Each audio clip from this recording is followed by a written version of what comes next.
Hi there, my name's Sean, and I want to talk about Courage the Cowardly Dog. Now, if you're new here, this is not going to be some series retrospective that oversimplifies the concept of the show as some horror precursor designed for child consumption.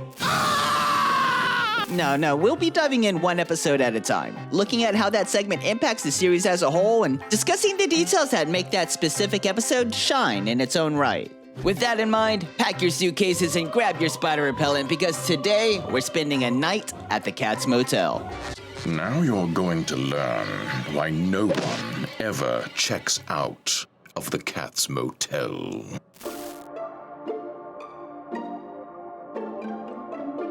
If you're not familiar with the story of Courage or just need a quick refresher, the show follows a timid pink dog, abandoned as a puppy but adopted by an elderly couple. The warm and loving Muriel and her cranky husband Eustace, living together on an isolated farm in the middle of nowhere, Kansas.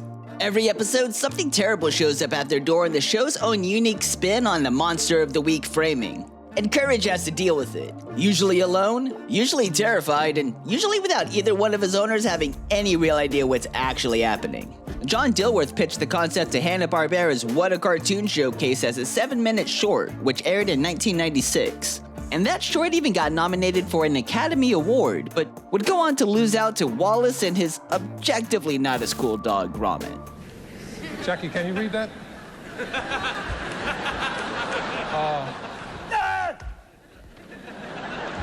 The Oscar goes to Close Shape. Nick Pop. Fortunately, Cartoon Network greenlit a full series anyway. So what would that look like in practice, you might ask? Well, it'd look a whole lot like the highest rated original series premiere in Cartoon Network history at the time.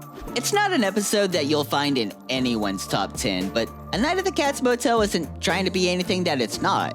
It plays it relatively straight compared to what the show becomes, establishing the tone in a way that allows later episodes to soar. Despite the significance of the farmhouse in the show, this first segment of the broadcast version doesn't actually include the farmhouse at all, as the family is on vacation, or at least they were on vacation. They pull up to the absolutely dilapidated Katz Motel, looking to end a presumably long day of driving on their way back from the actual fun part of the vacation. No one protests the idea, but a sudden clap of thunder sends Courage scrambling and babbling in his signature style. Inside the sketchy motel, we're introduced to Katz, a truly diabolical recurring antagonist, entrepreneur, and spider enthusiast. At least early on. Katz, despite being much more articulate and human-adjacent than Courage, can't exactly escape the classic trope of cats and dogs are mortal enemies. Motioning to a no dogs allowed sign hanging in the lobby, Katz makes his disdain for dogs very clear at pretty much any opportunity he can get. Eustace, without hesitation, figures that this could be arranged. He carries Courage, who is still wrapped around his neck after getting spooked by the thunder earlier, out of the building and tethers him to the porch outside. To really add insult to injury, Eustace goes on to mock Courage, totally unprompted by mimicking the sound of thunder to startle him further. Fortunately, Muriel has a habit of showing up like a guardian angel when Courage needs her most. Ooh! What did I do? Dog. And now I'm rewatching Ed Gein over here torment the family dog when he thinks no one else is watching, just to gaslight everyone else around him when he gets caught. Huh, maybe the show is darker than I remember. Muriel sets Courage up with a blanket, ensuring he has at least some comfort for the stormy night before she and Eustace retire to the hotel room to unwind, with Eustace hitting the hay almost immediately and Muriel drawing a bath. Hey, that bath ducky looks familiar. Meanwhile, Katz sets his evil plan into motion. In a room behind the front desk, Katz keeps an army of giant mutant spiders. Littered around the spider lair are the skeletons of presumably anyone and everyone who dared stay a night at the Katz Motel. Not really sure what the purpose of feeding paying customers to a horde of spiders necessarily serves, but hey, it was the millennium. Motives were incidental. Our friendly local psychopath displays his depravity to a whole new degree when it's revealed that Katz can peek in on his guests from multiple spots of the hotel without them ever knowing. Guess we can add voyeurism to the list of bad deeds too, huh? Sheesh. Before Courage can get too comfortable, he finds himself in danger. From around the side of the motel, Katz slides a box along the porch, propping it open before disappearing again. One of Katz's mutant spiders erupts from the crate and barrels straight for Courage.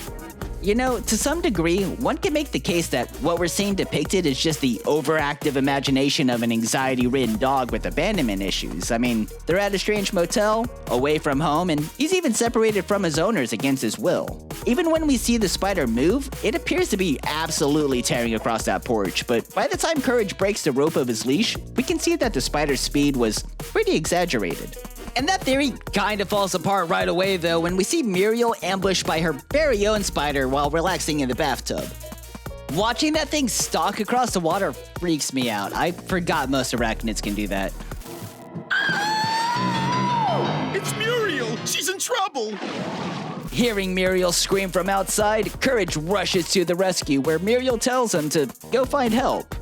Isn't that why he rushed inside? Isn't he supposed to be the help? He frantically tries to wake Eustace, who's apparently deaf to no avail. At some point during the commotion, the bed Eustace is sleeping on rotates and flips, disposing of him within seconds. With no other option for help around, Courage dashes for the front office to find Katz. Even casual fans of the show know that Courage is an A+ charades teammate. First pick even, but I don't believe we can give credit for this performance. Cobra plus dragon plus dinosaur unfortunately does not equal spider. It's not like he hasn't seen a spider before today. You're gonna tell me he has dragon locked and loaded but not spider? Anyway, I digress. All that awaits Courage is an abandoned lobby. The door marked private behind the counter, slightly ajar. Peeking behind the door, we see Eustace again, fast asleep and encased in webbing like a Tim Burton pig in a blanket. Not quite sure how the physics of that bed wind up in this back office, given that everything we've seen so far is on ground level. As one of the giant spiders moves in to begin digesting Eustace, Courage jumps into action. Thinking quickly, he rips a board up from the floor and uses it to instantly crush the spider. Which, sure, I'm starting to think Muriel was really underestimating Courage's ability to help back in that hotel bathroom earlier. Scooping up his still sleeping Eustace, Courage makes a run for the door before being intercepted by Katz. And almost immediately upon saving Eustace, he's weaponized against Katz as a distraction for Courage to escape. What exactly is motivating Courage's decision-making here? He seems to operate almost entirely in fight-or-flight mode without any regard to priorities.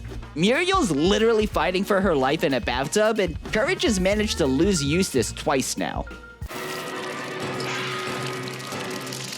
Courage finds his way into a basement or sub-level beneath the motel, which definitely makes a lot more sense for the bed flipping mechanism earlier. Ducking into a nearby room to hide, he inadvertently ends up uncovering more of Katz's spider horde. Each one bizarre and unique, dormant in their own individual jars. Deciding he'd rather not stick around to learn more about arachnids, Courage flees from the room and down a corridor where he hits a dead end. Stalking Courage in pursuit, Katz phases into the room. And not unlike other psychopaths, apparently he likes to play with his prey before the kill. Or is that because he's a cat? A little sport before dying, dear boy. I kind of would take Katz to be more of a chess type than a sporty active type. Although, from the way that he plays, it doesn't appear that he really needs to be all that active. He stays almost stationary while Courage is diving for every hit that he can make. Maybe it's a height thing. Katz definitely has those longer limbs compared to Courage's stubby stature. Meanwhile, Muriel has managed to get the upper hand on her spider, dispose of it, dry off, get dressed, and storm out. All by herself. That makes Courage like 0-2 on really letting Muriel down today. Jeez. What a fine way to end a vacation. With Courage ready to collapse from exhaustion, Katz lines up his final shot and full sends it to seal the deal, the ball ricocheting off of Courage's forehead.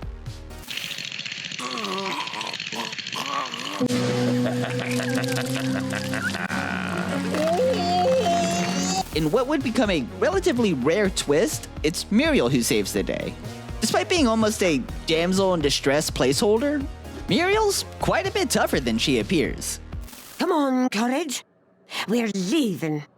The service here stinks. And just like that, Eustace, Muriel, and Courage become the first ones to officially check out from the Katz Motel. Back in their truck, they continue their journey back home from whatever vacation they were on. And so ends a night at the Katz Motel. It's not an episode anyone would put at the top of their list by any means, but it's a solid foundation episode through and through, even without the farmhouse. Not to mention it would kick off 4 full seasons and give an entire generation of kids far too much anxiety to ever enter the front door.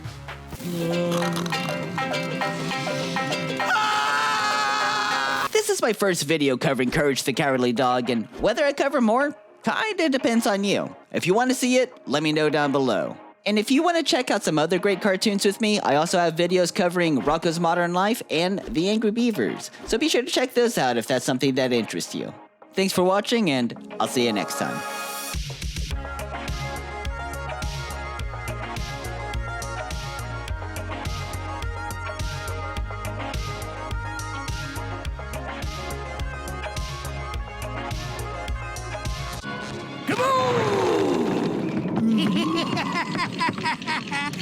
Ooh!